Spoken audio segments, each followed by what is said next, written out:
हे हाती परडी कुंकू भाळी अंतरी तेवली ज्योती ग भंडाऱ्याची मुठ उधळली पाप जळली कोटी ग सेवेसाठी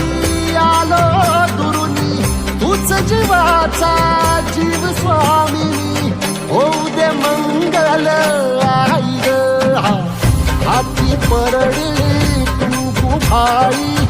अंतरी तेवली ज्योती ग भंडाऱ्याची मुठ उधळली पाप